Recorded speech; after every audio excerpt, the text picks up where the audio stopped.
আসসালামু আলাইকুম ওয়া রাহমাতুল্লাহ। বাংলাদেশের অন্তর্বর্তী সরকারের সাথে আমাদের যে সেনাপ্রধান এবং সেনাবাহিনীর একটা দূরত্ব দিন দিন বৃদ্ধি পাচ্ছে। জুলাই আগস্টের যে বিপ্লব ছিল সে বিপ্লবে সেনাবাহিনীর বড় একটা ভূমিকা ছিল। সেনাপ্রধান হাসিনাকে থেকে ক্ষমতা বিপ্লব যেটা করেছিলেন তারা কু করে ক্ষমতাটা নিয়েছিলেন এবং সেই ক্ষমতাটা পরবর্তীতে বেসামরিক প্রশাসনের হাতে অর্পণ করেন। কিন্তু বেসামরিক প্রশাসনের প্রধান হিসেবে ডক্টর মোহাম্মদ ইউনূসের সাথে সেনাপ্রধানের দিন দিন যে দূরত্ব বাড়ছে সেটা আজকের যেই দরবার ছিল সেই দরবারে সেটা প্রকাশ্যে চলে এসেছে। এক বিশ্বস্ত সূত্রে জানা যাচ্ছে যে এক অফিসারের প্রশ্নের জবাব আমাদের সেনাপ্রধান বলেছেন there will be no corridor, কোনো করিডোর হবে না। আমরা দেখেছি আমাদের জাতীয় নিরাপত্তা উপদেষ্টা খলিলুর রহমানও সে কথাটা বলেছেন যে করিডোর হবে না, এখন করিডোরের জায়গায় অন্য কোনো প্রসেস তারা ইনক্লুড করার চেষ্টা করবেন। কেননা সেনা বাহিনীকে না জানিয়ে জাতিসংঘের সাথে যে দেন দরবারগুলো হয়েছে সেই দেন দরবারে এই করিডোর বা রোহিঙ্গা সমস্যার সমাধানের নানা যে প্রস্তাবনাগুলো সামনে আসছে সেই সামনে আসা প্রস্তাবনার সাথে সেনাবাহিনীর কোনো রকমের অংশগ্রহণ ছিল না।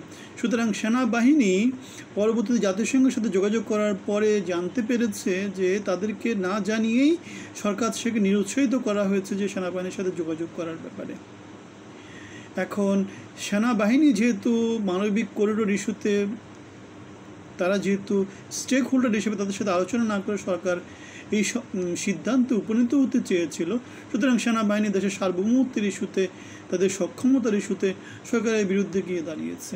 এখন এই ইস্যুগুলো দেখে আমরা দেখতে পারি যে সরকারের সাথে সেনাবাহিনীর একটা দূরত্ব দিন দিন বৃদ্ধি পাচ্ছে।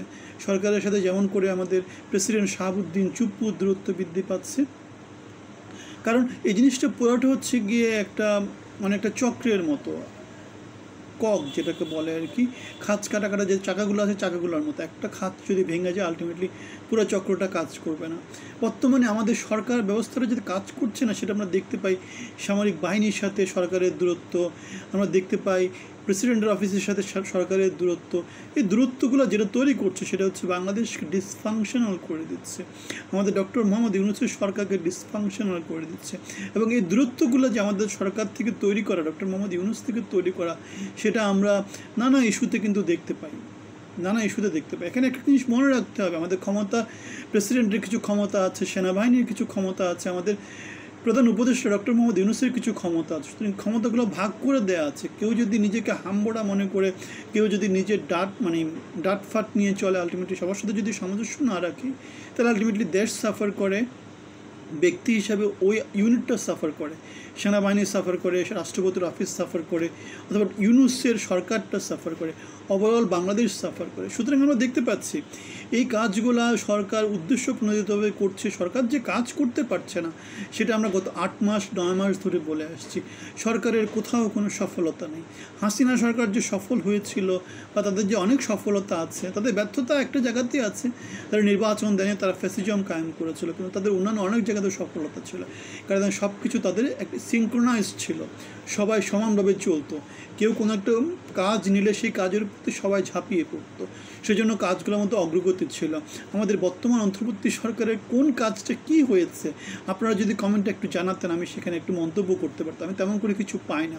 আমি যেটা দেখি সেটা হচ্ছে গিয়ে তারা কোনো কাজ করতে পারে না, না নির্বাচনের পথে আগাতে পেরেছে, না সংস্কারের পথে আগাতে পেরেছে, না অর্থনৈতিক উন্নতির পথে আগাতে পেরেছে।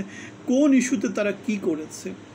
তারা ছুরু ডাইপার ডুইপার দিয়ে একটা অচল শাসনতন্ত্র তৈরি করেছে, যেখানে বাংলাদেশের ভবিষ্যৎ দিন দিন অনুজ্জ্বল হচ্ছে, অন্ধকার থেকে ঘাড় অন্ধকারের দিকে বাংলাদেশ যাচ্ছে। আমরা যে কথাগুলো বললাম এখানে কোন জায়গাতে আপনি দ্বিমত পোষণ করেন আমাদেরকে জানাবেন। ভালো থাকবেন, ধন্যবাদ।